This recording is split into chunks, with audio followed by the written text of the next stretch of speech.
everybody. Thank you so much for subscribing to Naomi Tarot. Thank you so much for all of your support. Thank you so much for all of your subscriptions. Thank you so much for coming with me on this journey this year. I am so happy that I've been able to provide knowledge, to shine light on important topics, to provide guidance in your life, and I hope I can continue to do this, that I will be supported on this continued journey in channeling higher, lighter, more positive vibrations on this channel into the coming years. This is the universal message for 2020. Love you. Bye-bye.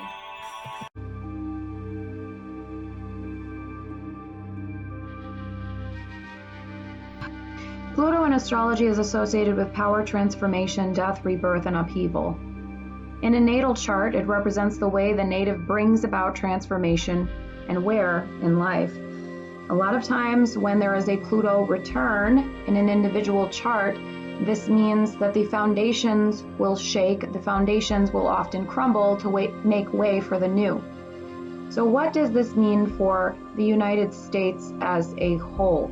The United States as a whole, within the next 2 years, will be going through a large upheaval. A lot of what we see occurring now is due to the coming Pluto return.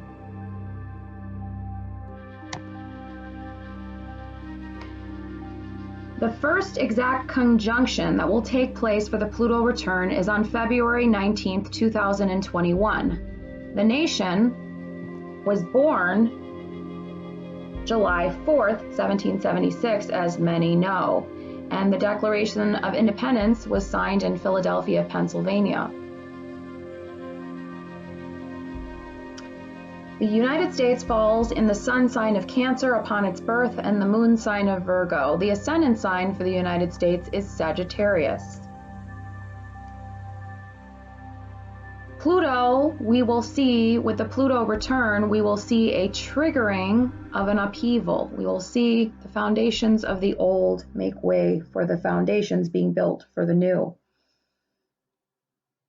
It is important to note that during the half return of the United States Pluto, when it reached 27 degrees Cancer during the 1930s, we experienced the Great Depression shortly after this time. The mid-1930s represented the very midst of the Great Depression, when Americans were facing privations and anxieties they'd rarely experienced before. We may not experience anything quite on the scale again under this coming return, but there are enough troublesome indicators already in play to think that it will not be a turbulent time for the U.S. economy, for the U.S. government, and the overall atmosphere of things to come. We already see this with the divisiveness of the current president that is seated in power in the United States. We already see this with the states from Alabama to Georgia passing anti-abortion laws and turning the United States back, turning the clock back to women's rights and liberties hundreds of years.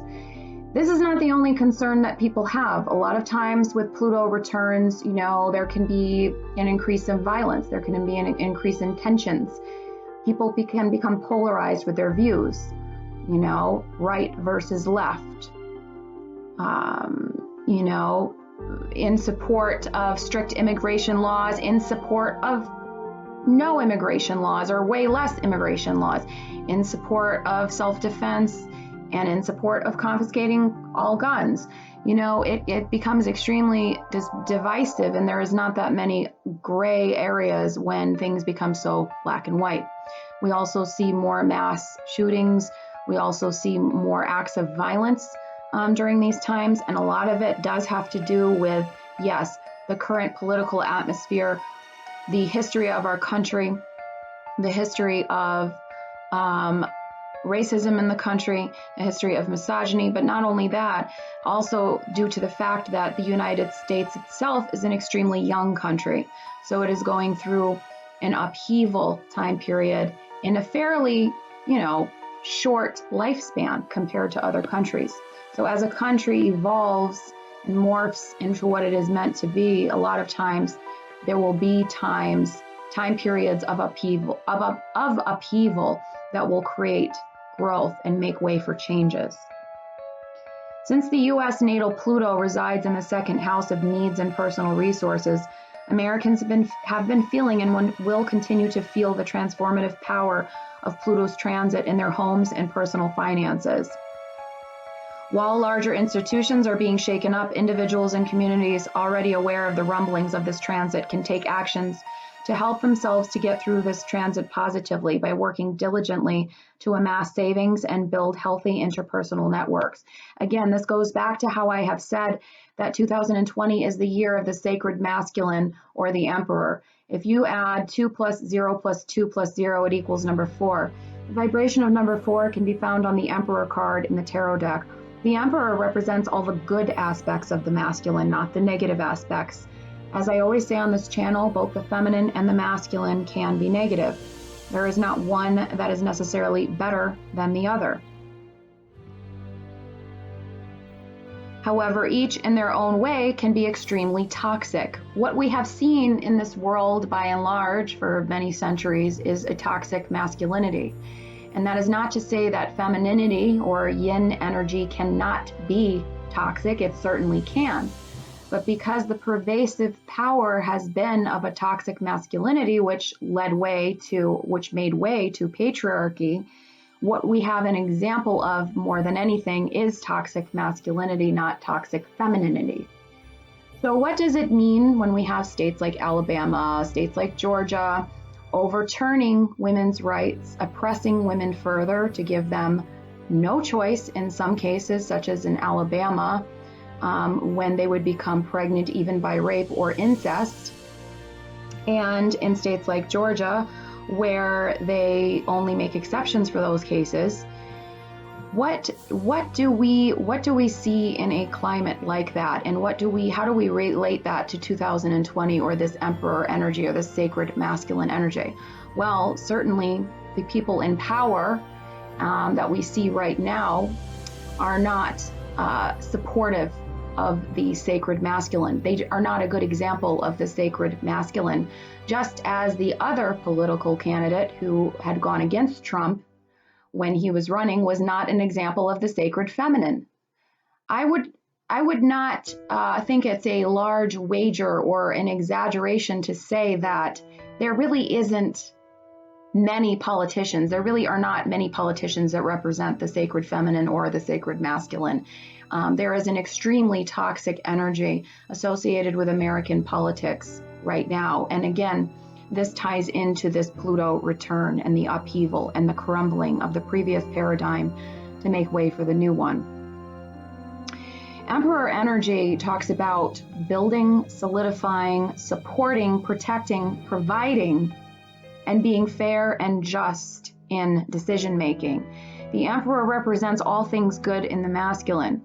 So as both women and men, how can we take this positive sacred masculine energy into 2020? What does that mean to harness and uphold the sacred masculine during a time of upheaval, during a time of constant changing and tumultuous energy? What exactly does that mean?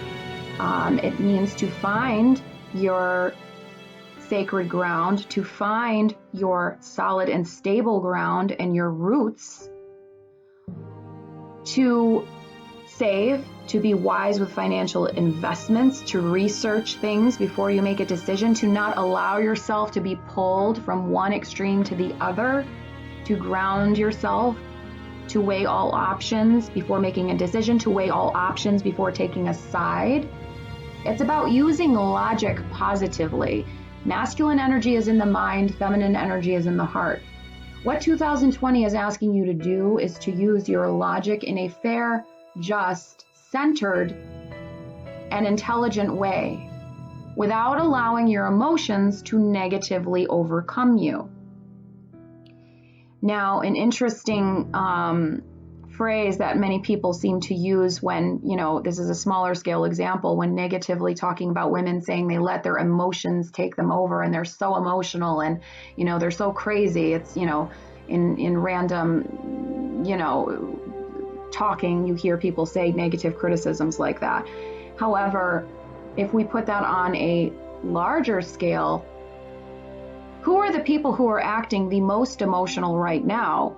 Who are the people who are acting the most aggressively emotional and upset now, who cannot handle their emotions? A lot of these people are politicians, and a lot of these people also happen to be men. So negative emotions is not always a feminine energy aspect. It can also be a negative aspect of the masculine when it is toxic. Both the masculine and feminine, as I have said, can be toxic. But what we're seeing right now is more than anything, as I said, because the world has been patriarchal for so long, a toxic masculine energy. And 2020, again, is asking us to root, to ground ourselves, to build, to plan with the positive sacred masculine. What does it mean to live in the positive yang energy, the positive sacred masculine?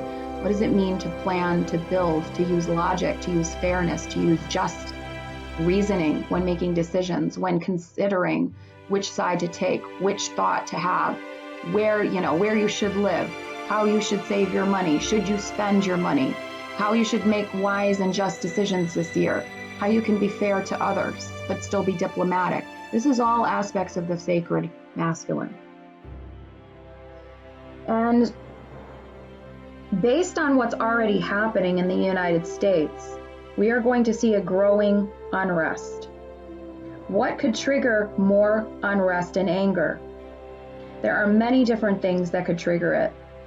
It's likely that whoever wins the 2020 presidential election will elicit a firestorm unlike any other, and the opposite side of the political aisle is going to explode. If Trump wins, that would certainly trigger enormous frustration and anger among his detractors, while his loss would not be taken well at all by his supporters. So basically, we're in a situation right now where we're damned if we do and we're damned if we don't. And as I said, the best way to deal with this is harness the sacred masculine. All the things that I listed, what can you do in your own personal life to make wise decisions, to make just decisions, to make grounded decisions, to not allow negative emotions, because emotions can be masculine too, to allow those to get caught up in the things that are going on? How can you center yourself using the mind, using rationality? Those are the things we need to think about during this coming transition into the Pluto return. Thank you very much for listening.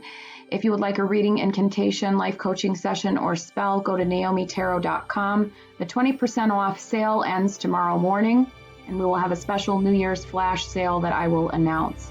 Bye-bye.